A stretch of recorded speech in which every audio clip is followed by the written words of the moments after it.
You're listening to Whoa! Potluck.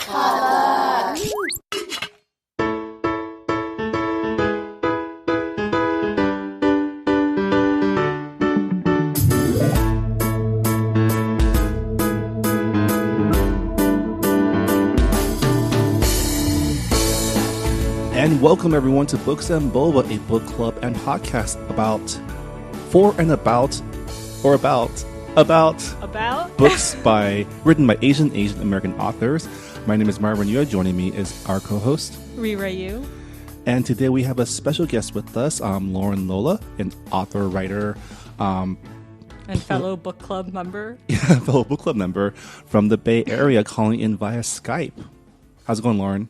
Good. Thanks for having me, you guys. And we have Lauren here on the podcast for a very special reason, and it's because she is probably the biggest fan I know of our April book choice, The Whale Writer.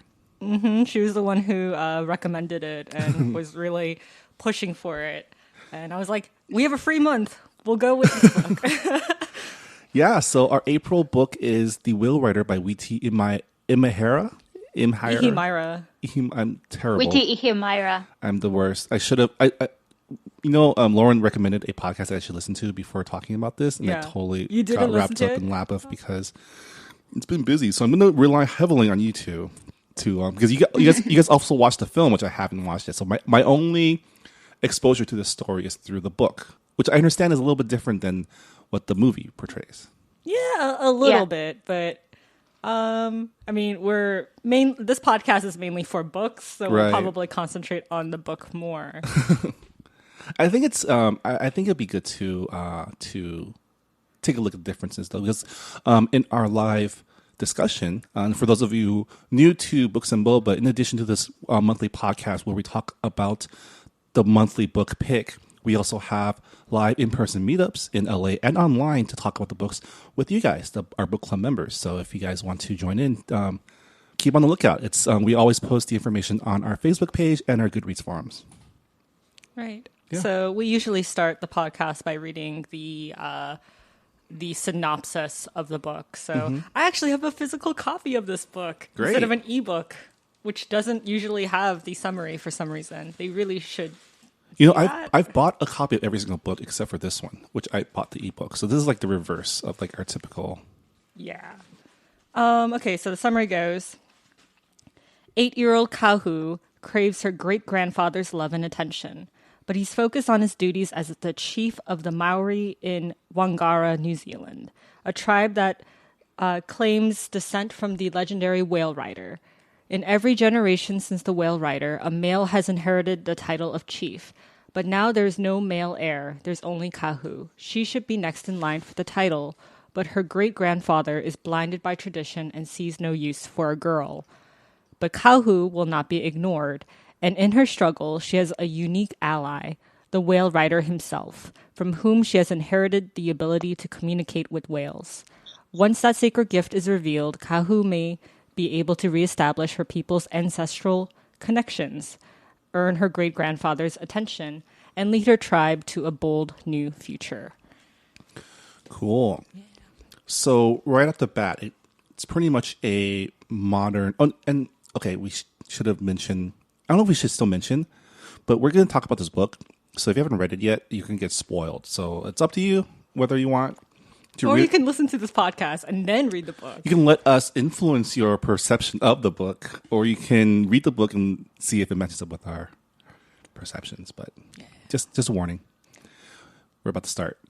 But yeah, it reads like a modern fairy tale or folk tale because, it's about Maori culture and there's some mysticism, there's some magic, there's some, spiritual awakening, but it's also set in a time with laptops and computers and motorcycles. Yeah.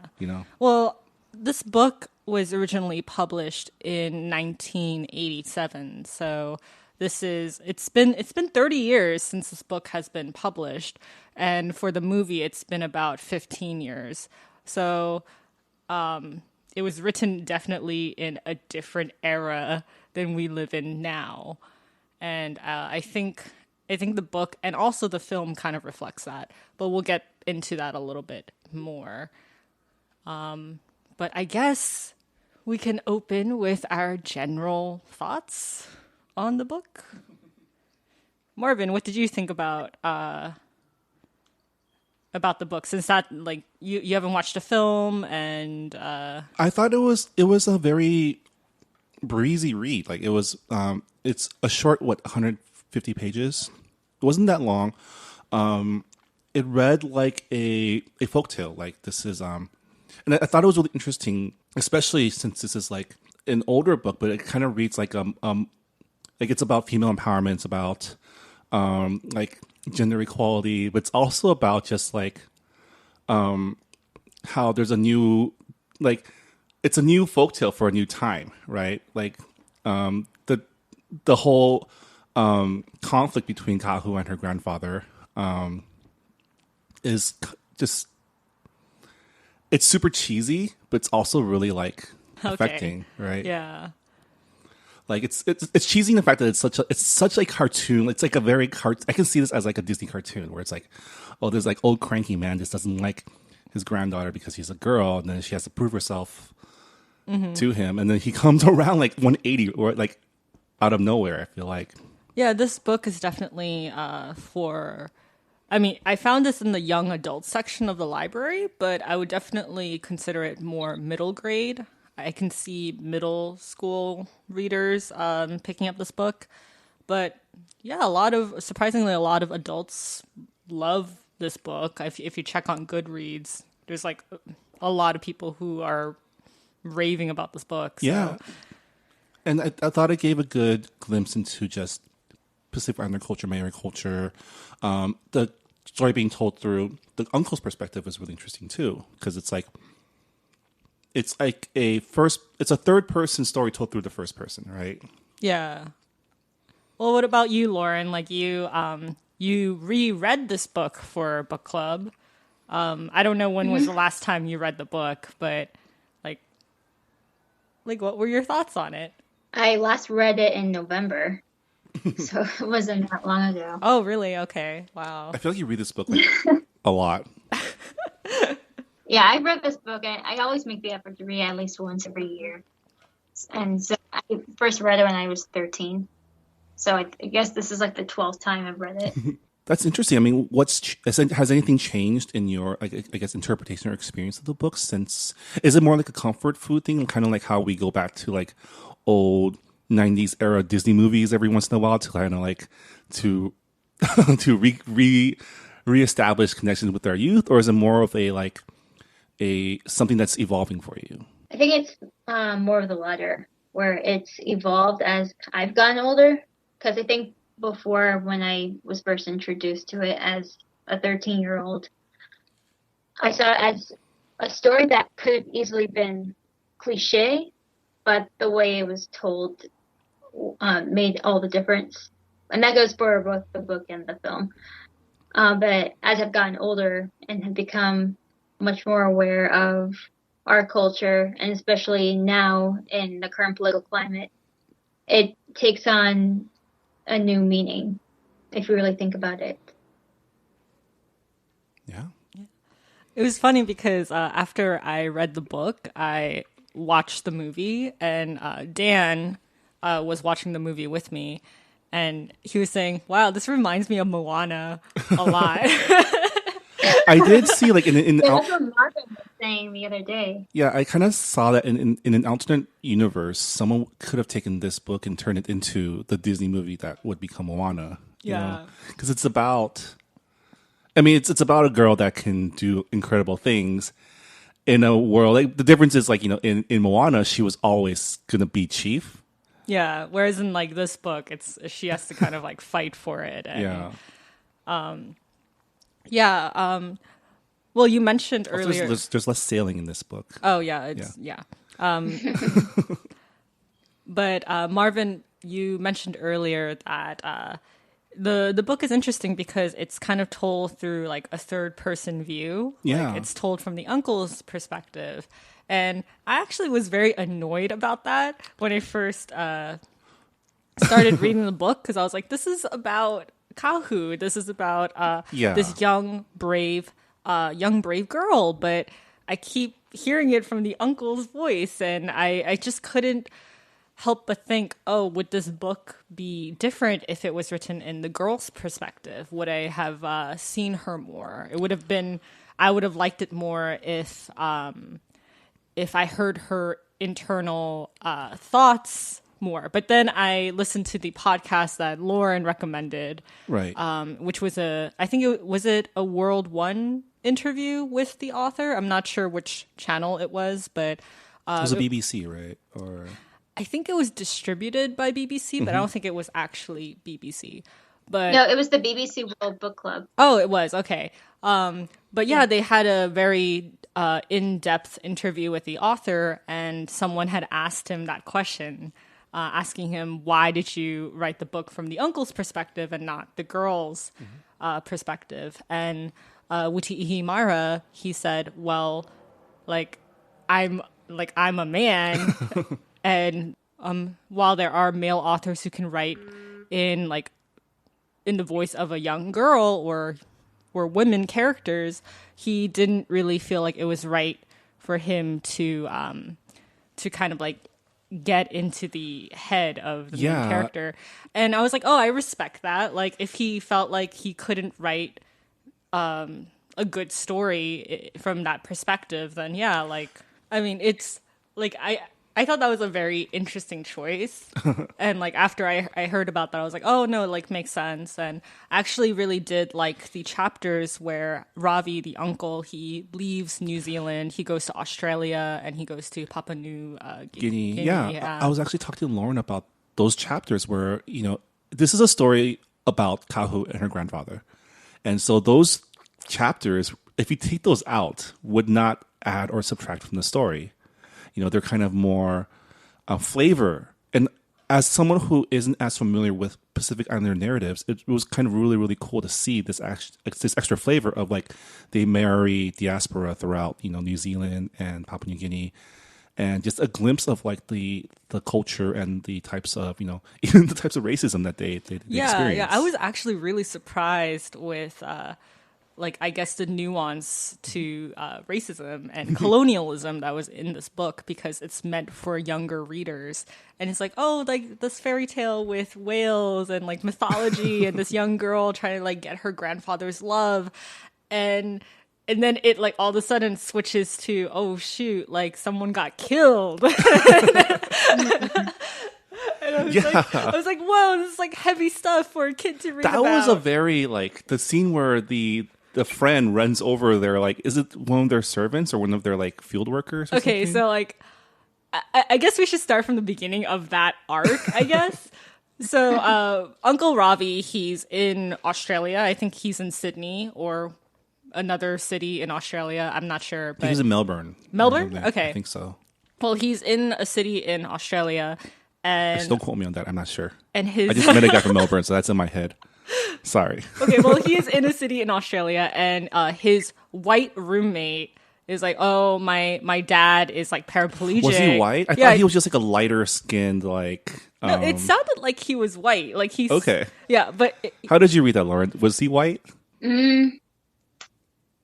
I would assume, yeah. Okay. Yeah. So. Well, okay. So the next part I'm gonna say, I'm about to say, I think it kind of clears up why I think he's white. But he's oh, my dad's paraplegic, and my mother wants me to go back to Papua New Guinea to help with the coffee plantation that my family owns. And Uncle Ravi is okay.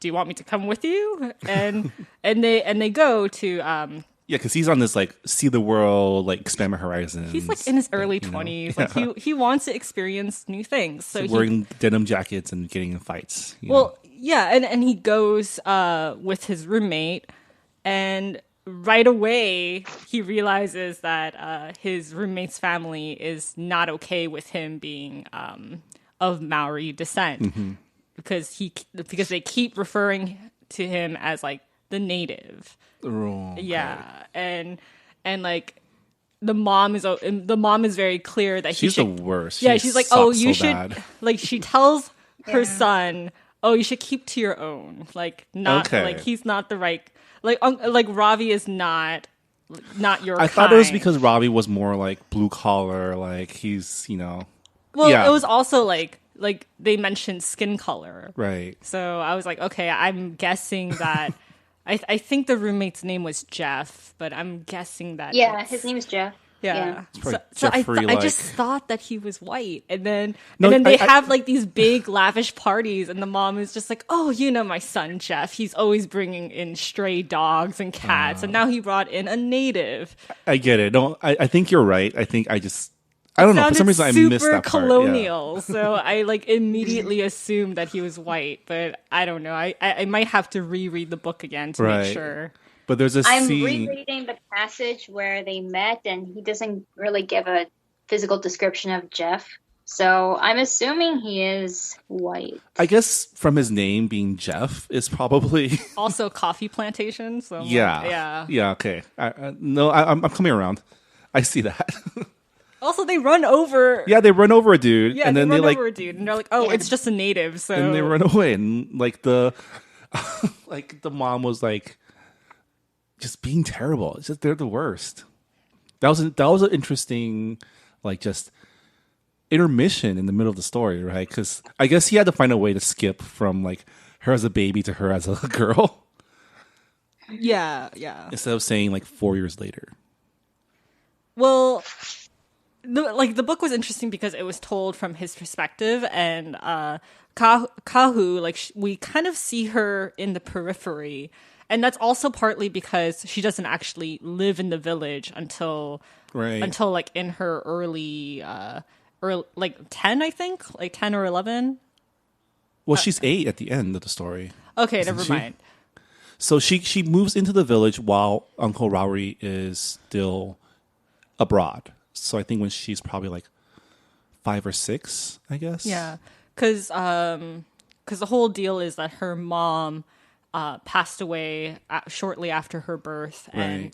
and Koro, her grandfather, is Yeah. like, "Oh, why doesn't she stay with her mother's relatives? We don't want her. Like she's no use to me." And that's why she spends only And he the says summers. that he says that a lot during the entire like book is just, "You're of no use to me."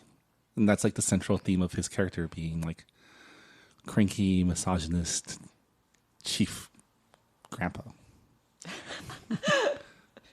Well, what did you think of Koro, Lauren? Like, because you read it when you were like a younger well- girl, and now you're an adult. So I'm curious as to like what you think of his character. Yeah, the fact that Kahu is just so determined to win her grandfather's love, I'm thinking, whoa, I would not, at that point, with him being as he is for that many years of her life, or majority of her life in that case, because she's really young. Yeah, I don't know if I would be able to persevere as much as she has. That was adorable. It really but took Ryan Whale to gain his love. yeah, and like it took her dying for him to like realize that he loved her, quote unquote, and that's that's at the end. But I mean, I can see her as a baby, like just wanting attention from her grandfather. But it like carried on till she was like a kid, and at some point, like I would have given up too. I don't know. Yeah, I would have. I was really. It was destiny.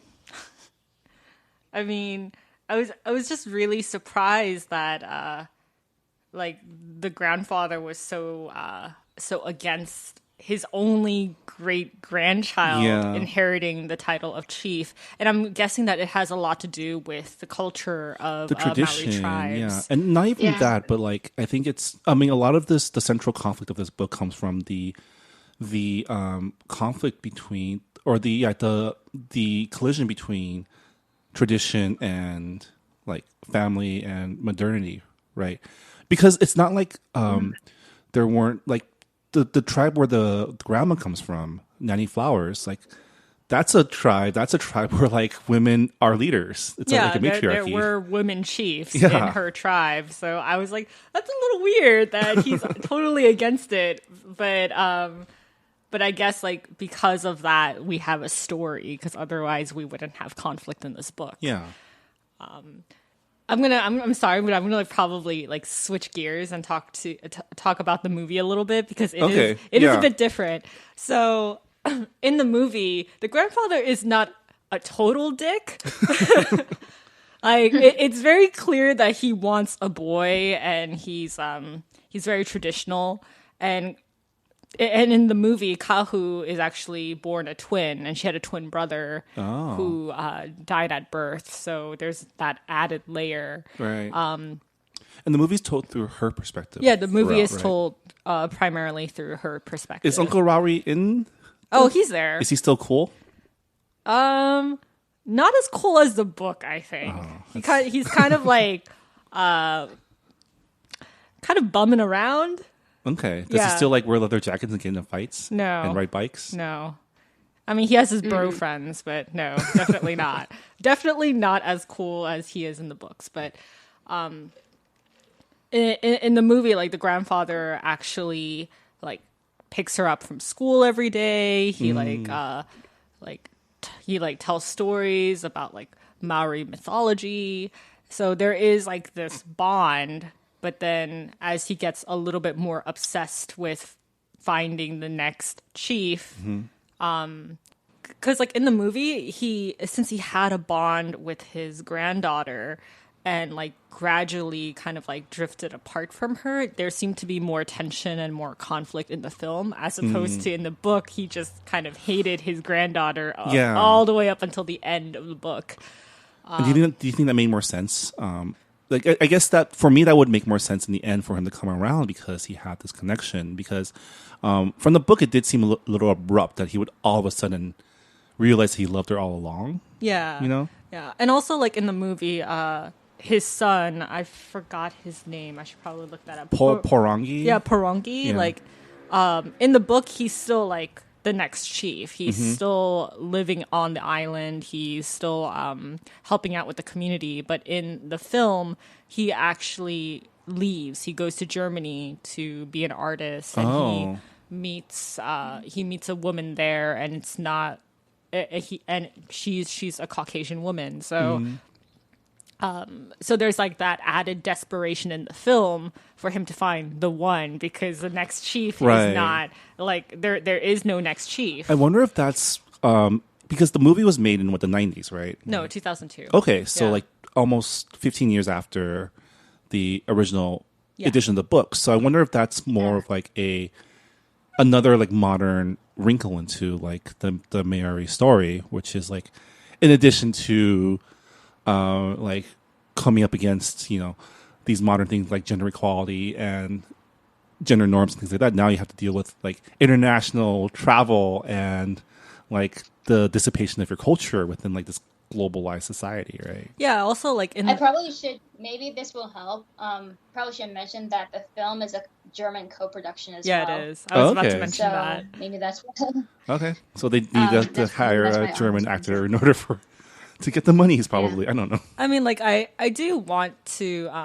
mention that since this book was like made in the 80s and the movie was made in the early 2000s, probably started production in like 2001.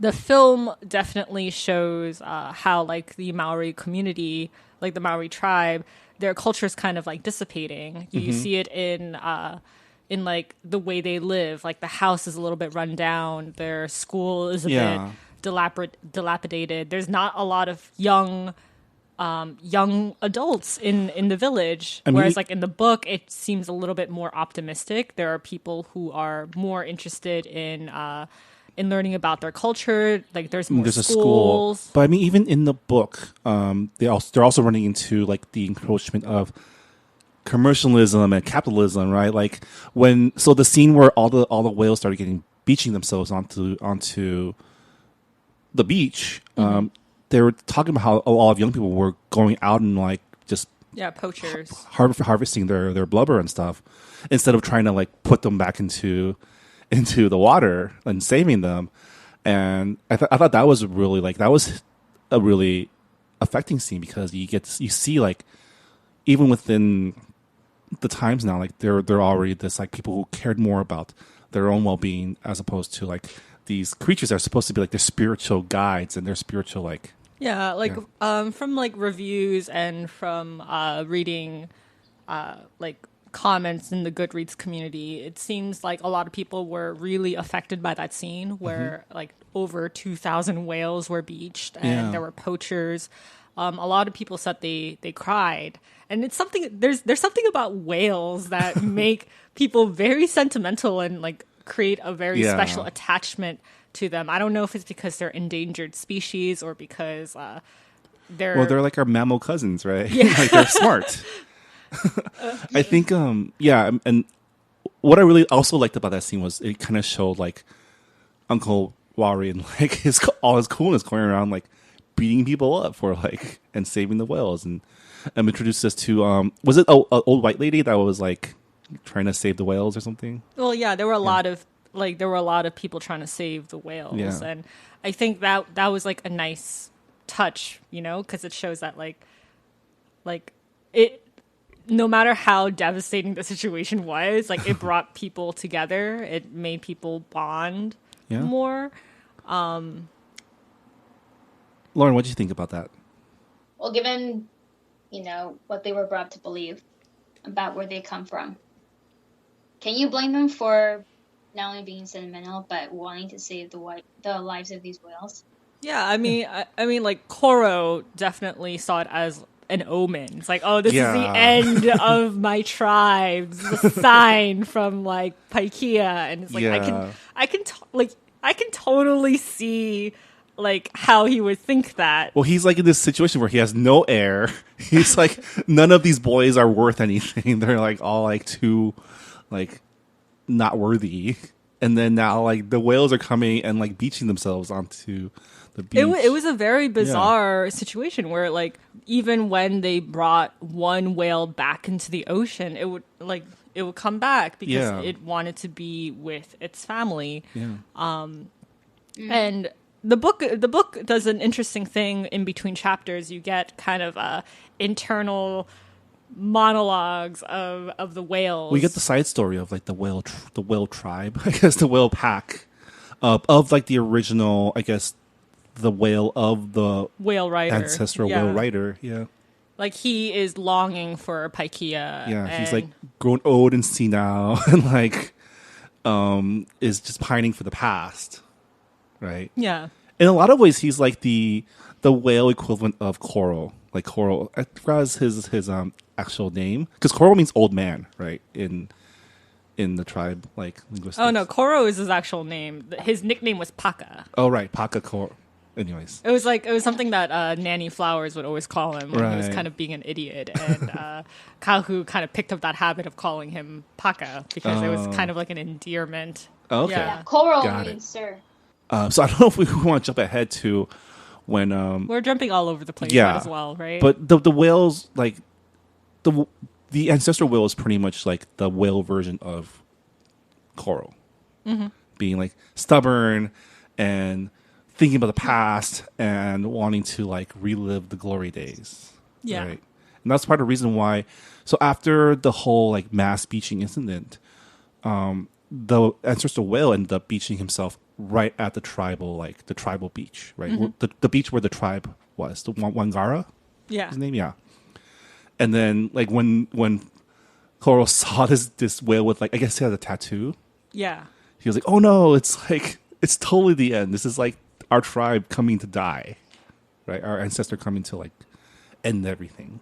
And when the ancestral whale is beached, Kahu goes on top of him and kind of like tricks him into believing that like Paikea has returned. Well, Kahu can speak to the whales. We learned that she can speak to dolphins and whales and the ocean life.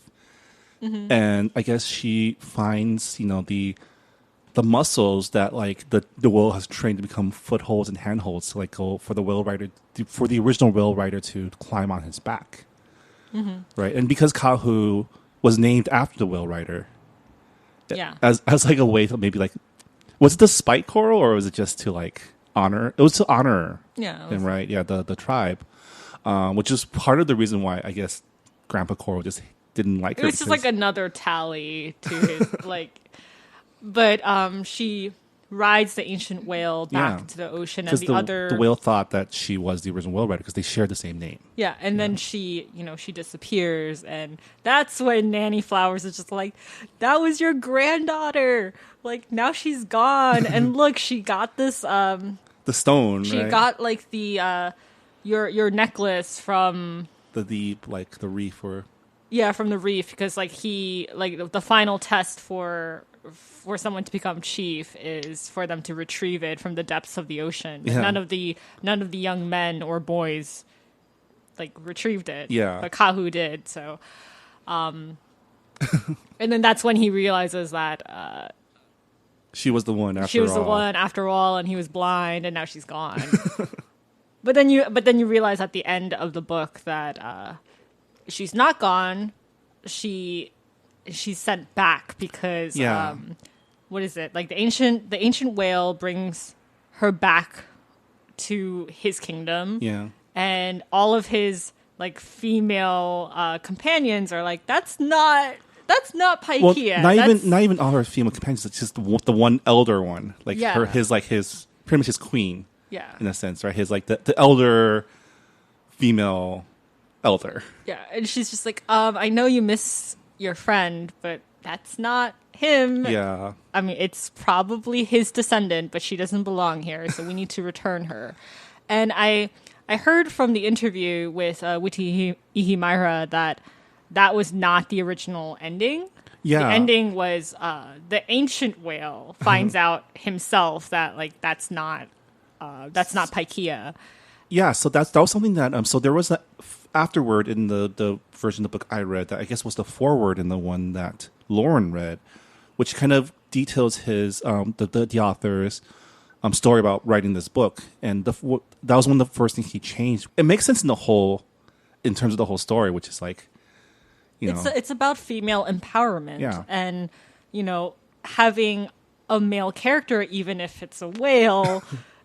It kind of undermines that theme, It's like, oh, like a male tells a young girl, oh, you are the chosen one and you must return to your people. Like, that's not really that encouraging.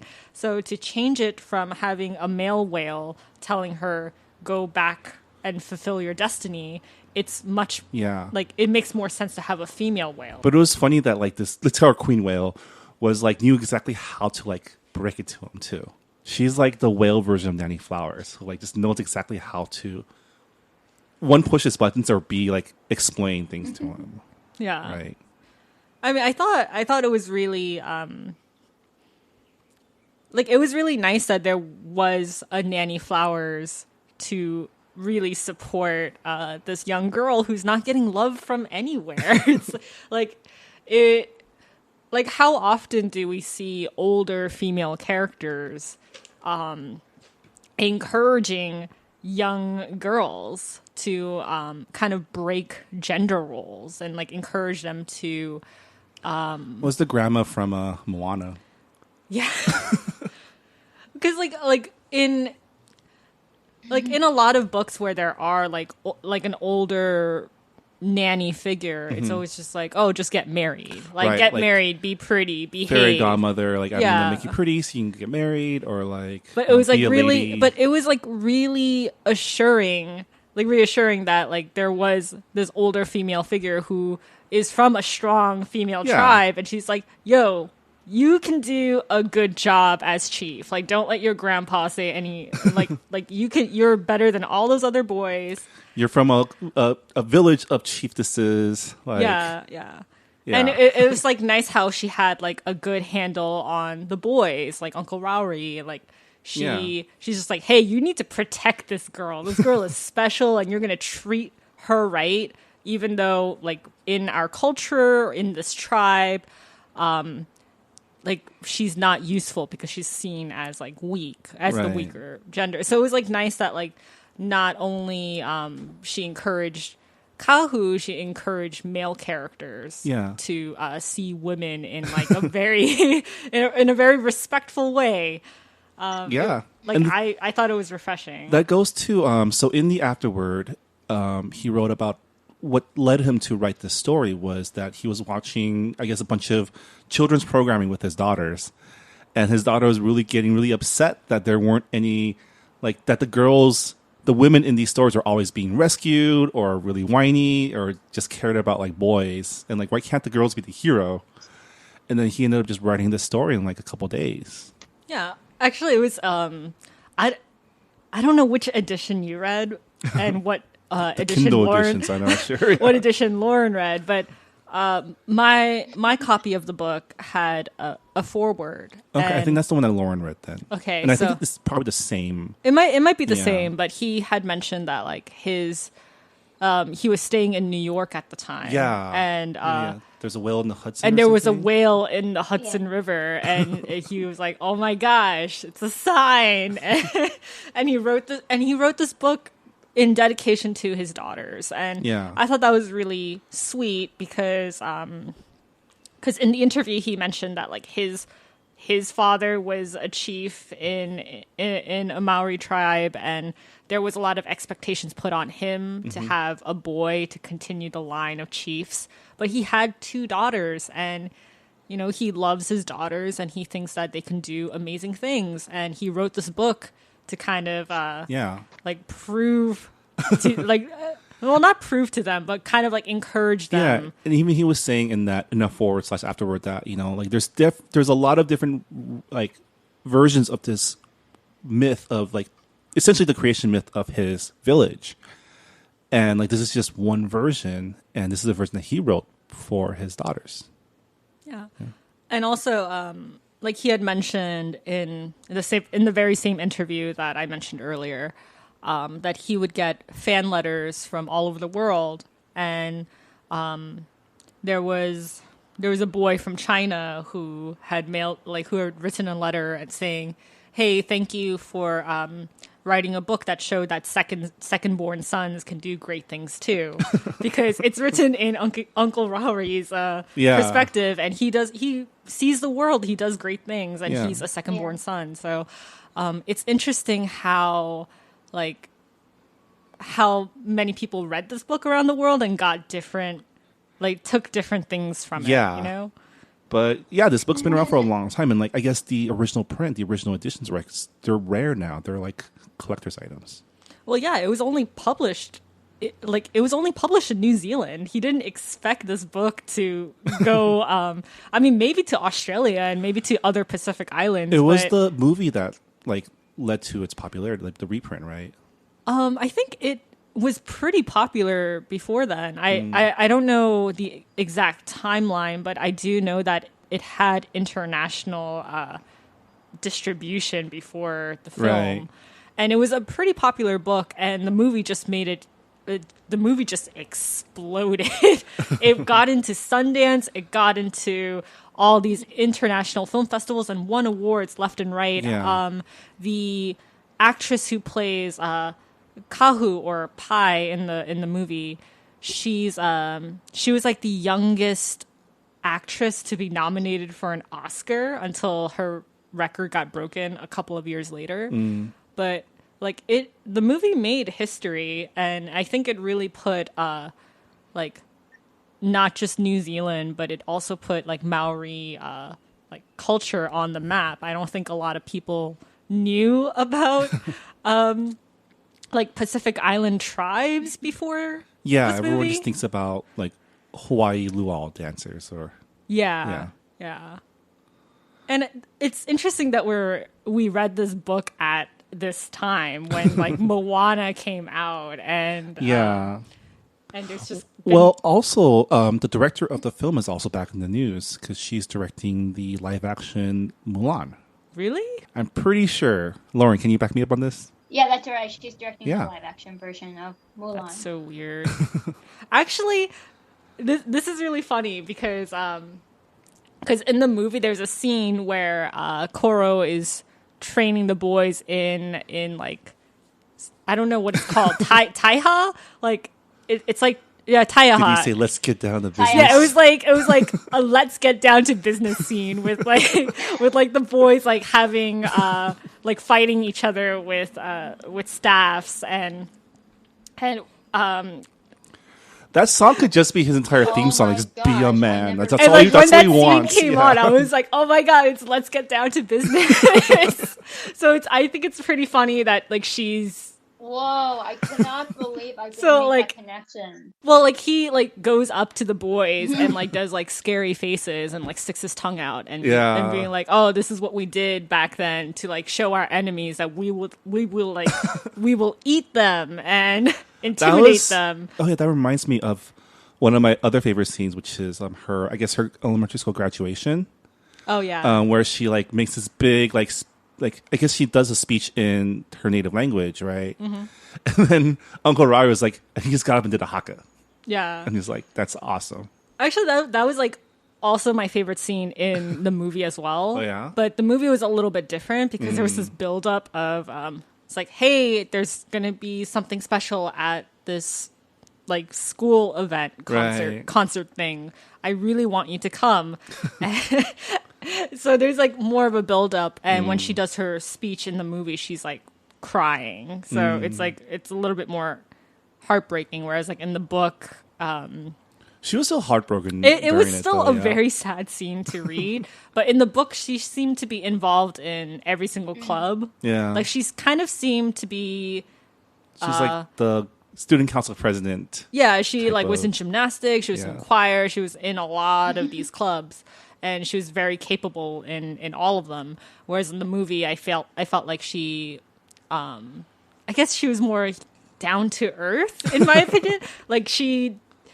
Like one complaint I will have about the book is it made Kahu kind of seem like this Like the chosen one, right? Like, yeah, very much like the chosen one, like can't do any wrong. Yeah. And like kind of like a child goddess in a way. Like she has no flaws. Whereas like in the movie she clearly had flaws. She was a tomboy and she got into trouble and there were all these other things, but And maybe that's the thing we're missing when the story isn't from her perspective, right? You see it from her uncle. yeah, and- that's what yeah. that's what I thought too when I was reading the book. I was like, Yeah. oh, maybe if it was written in her perspective, we'll get like more of her flaws. We'll Yeah. get more conflict. I mean, maybe the reason she's doing so well and everything because she desperately wants her grandfather to like notice her.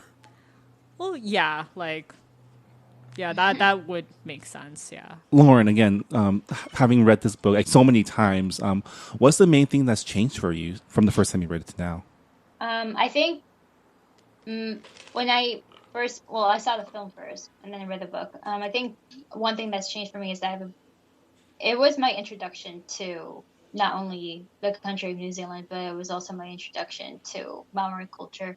And so I think since then I've learned a bit more about it. I've read many of other Witi's books and I've seen other films made in New Zealand surrounding that culture. So I think I have a better grasp on what it's like.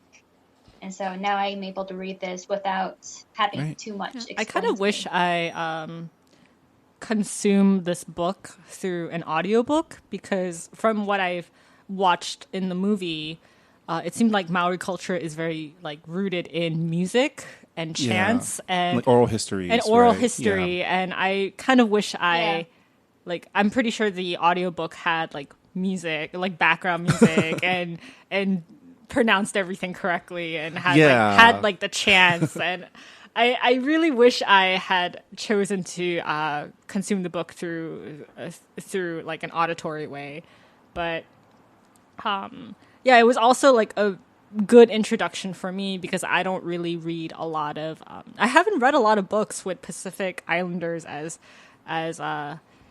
like main protagonists at least. Yeah.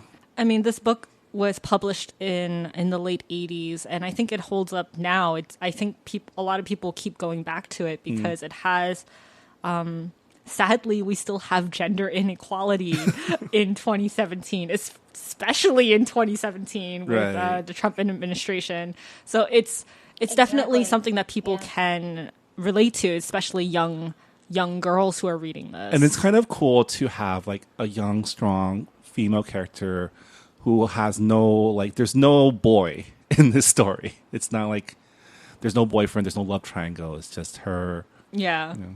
Yeah. Like, I'd like to think that young readers who are reading this, it's also young male readers, that they'll learn that girls can do great things as well Yeah. as boys. And it will kind of teach them to be more empathetic. I mean, that's my hope. Yeah. But Yeah. books teach empathy, and it's great that there is a book that this book teaches that Yeah. to young readers. I don't know. I guess final thoughts? Final thoughts.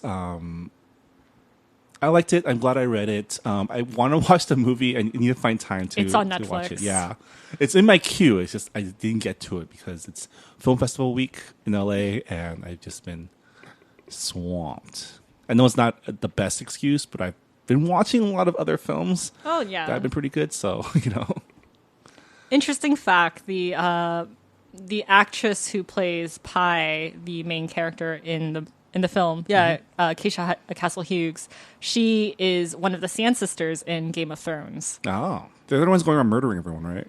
Everyone murders each other in Game of Thrones. Right, yeah. But they're like the assassins, right? Or Yeah. I mean, in the books, they're a little bit more awesome, Oh. all about female empowerment and all. But cool. It's kind of interesting with Keisha's career is that since I've been following it a bit, and she's always like the roles that she gets cast in, she's either playing like a leader or a warrior or just a generally strong female character. Like I don't know if either of you have ever seen the Nativity Story, but she played Mary in that. oh, film. cool. I also know that she's been a very strong mental health advocate. May is Asian Pacific American Heritage Month, but it's also Mental Health Awareness Month. So I know that she's been a leader in that community as well. So I think she carries that like aura. Yeah. Like she has like charisma. So I'm glad that she hasn't fizzled out. Being like, a lot of child actors, they fizzle out later in their careers. So Yeah. it's great that she's doing good things. And it's great that this book and this story has survived all these years. Yeah. What are your final thoughts about it? My final thoughts. I kind of wish I had read this book when I was younger. Yeah, a lot of books that I read when I was younger, it had like male protagonists and a lot of princess tales, sadly. So I wonder what a younger me would have thought if I had read this book when I was like 10, but it's a little too late now. Yeah. But I enjoyed it, and the criticisms that I have of it, I mean, it's for younger readers. So Yeah. I can't really complain too much about character depth or conflict. I kind of just accepted the cheesy parts or the parts that were kind of a little too convenient. Yeah. But yeah, It's a very simple story, Yeah. but with a lot of a lot of heart. yeah. I'll be Lauren. Final thoughts? Yeah. Well, this was my 12th or 13th time reading it. What makes you go back and read it every year? Is there Because I think it tells a story that even now I think people need to wrap their heads around regarding, that girls and women shouldn't be limited to what they can or cannot do based on their gender. I think that's, regardless of how corny it may seem to some, it's still a really powerful message that people need to get in their heads. Awesome. Well, that wraps up our discussion of The Whale Rider by Witi Ihimaera. Ihimaera? Ihimaera. Witi Ihimaera. I mean, okay. Apologies, I might never get that. I've accepted my flaws. Witi Ihimaera. Mm-hmm. Okay, got it. Yeah. For the next 10 seconds, I have it.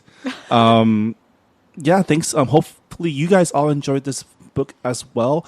If you have any thoughts to add to our discussion, please do so in our Goodreads forums. You can find our Goodreads group by searching Books and Boba at goodreads.com. That's where we also do a lot of our discussion about the latest book news and discussion on our book picks. Rita, why don't you tell us what we're reading for the month of May, which is Asian Pacific American Heritage Month. Okay, so this is probably the longest book that we have chosen. But for the month of May, we are reading The Sympathizers by Viet Thanh Nguyen. It's a Pulitzer Prize winning novel, so it's a heavy duty one. Strap in. It's going to be a long one, but it is not 150 pages, so please start early. But I'm excited. I've been waiting to read this book. I've been holding off on it. I think it's been on a lot of people's to read pile, but they just haven't picked it up for some reason. And he's gone on to like write another book since then, right? He just released a book earlier this month. It's just like, I feel so bad. I should have read his book earlier, but now I have the chance. So. Yeah. It's a story about Vietnam from a Vietnamese perspective. It's a political thriller. Yeah. So excited to read that. If you have any other books if you have any other book suggestions or books you want to talk about, please do so on our forums. You don't have to read just the books we pick. There's tons. Like if you followed any of our mid-month news episodes, you know there's tons of books coming out right now by Asian and Asian American authors. So check those out. Thanks again to Lauren Lola for joining us and discussing The Whale Rider. Lauren, where can they find you? I'm on Twitter at Echo Lauren Lola. And if you want to read any of my works, just search Lauren Lola on Amazon and other book retailers. And so that'll do it for this episode of Books and Boba. Thanks again, and we'll see you next time. Keep reading. Bye. Bye.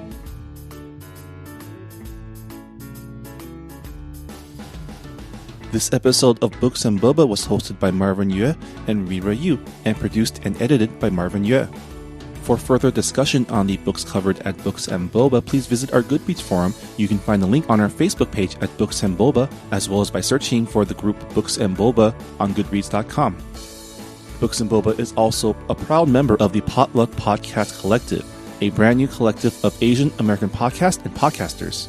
You can learn more about the collective as well as check out our founding slate of programs by visiting the website www.podcastpotluck.com.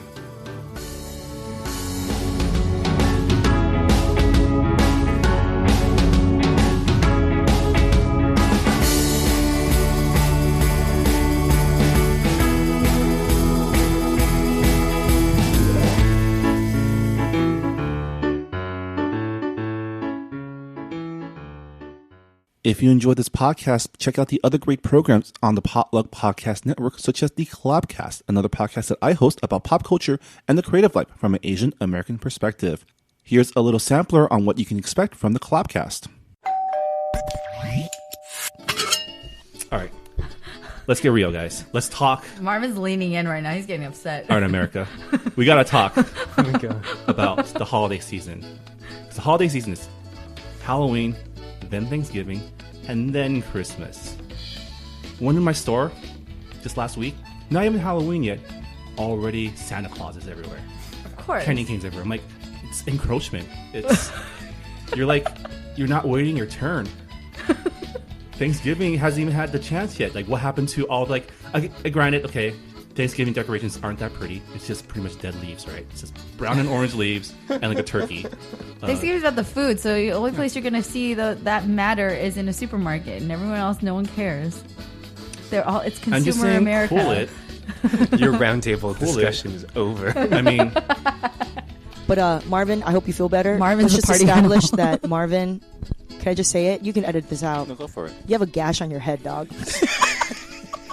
I'm not laughing. It's really It's I'm really horrible, worried. actually. I'm really But worried. I'm laughing. I am worried because that shit is kind of deep. It's a deep cut. I think It's like Rare Beats. It's like Rare Beats DJ deep cut. I think it stopped bleeding. So You need to go to Walgreens and get that like butterfly. Dude, bandage. I think it stopped bleeding. Dude. And you got that like earlier, like late last night, earlier this probably morning. like 6 hours ago. But still, let me take a look. You guys, oh my god, don't touch it. It's kind of healing. I mean, it's coagulating, so that shit's not bleeding. Ooh, Coagulating. I can't say technical. Don't It's okay, worry. it's 10 a.m. Yeah. I will edit that to make it sound like you said it on your first try. Thank you very much. All right. But now that I called it out, everyone will know. That No, I it's was- cool. I yes. feel like this podcast in particular needs to be minimal editing. what gen? Are you Yonsei or Yonsei, yeah. Yonsei? So that's okay. fourth generation, Fourth right? generation. Yeah. So Shit. all of us here, the rest of us here, we're all second or 1.5 generation. Like, we sure I are. want to ask, how is it like to have Asian Americans as parents? AKA, Yeah. how are we going to be How like we when gonna we're- be?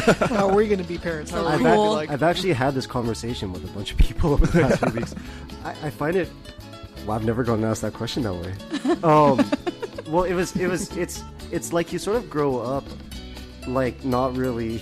Well, okay, and I was in a very specific context. I was surrounded by second generation Chinese Canadians, and so it's funny watching Fresh Off the Boat because I'm kind of recognizing it, but in like a sort of like, oh, that's what I wanted kind of way. So like everyone kind of jokes about trading their like Asian food for sandwiches. I was trading my fruit roll-ups for my friends like Chinese crackers. This is a sitcom right here. No, We need Seriously, to. we This like- is a sitcom. Sean Mira. and like my friends were the ones. Like my brother came home to school one day and asked my mom if we were Chinese. Like.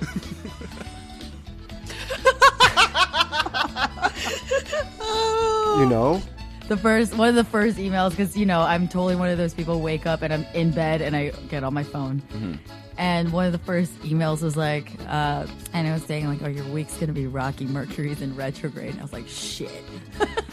But it's so weird because I've had multiple conversations, with friends and with boyfriends in the past, and like how much people buy into this stuff. And I'm just very observant, and I've seen so much to tell me that it does affect. Yes, it does. It's like, and As Martin's a like, it boyfriend, doesn't as a matter. boyfriend of someone who very much believes this stuff, it affects everything. Whether it's real or not, it's real to her. So that's Yeah, like, so maybe it's like the fact that she believes in it, that it happens. And so I was like, the fact that I just read this title, like, has it messed up my entire week? So we're going from that to manifestation now. Both of It's them. just like Both of them. it's like they go hand in hand, though. confluence Because of. It's interesting because I'm pitching a show right now. It's called Grow Up, Julie. May or may not be loosely based on my life. And the question Oh, because that her name is Julie, and the character's name is Julie. Got it. But what's interesting is I have an every- Advil. Every room I've been in pitching the show, one of the first questions usually asked by a non-Asian person is, how is this different from Fresh Off the Boat? First of all, my show is completely different from Fresh Off the Boat. And second, it appalls me that it seems like there can only be one Asian show on the air. And they're like, oh, well, your It's the show... unwritten rule in the contract of Hollywood. The Right? Constitution, right? Right? It's fascinating. It doesn't appall me. It doesn't surprise I'm me not or appall surprised. me. Yeah. Or it feels just about right. Check out the Collabcast every Monday on podcastpotluck.com.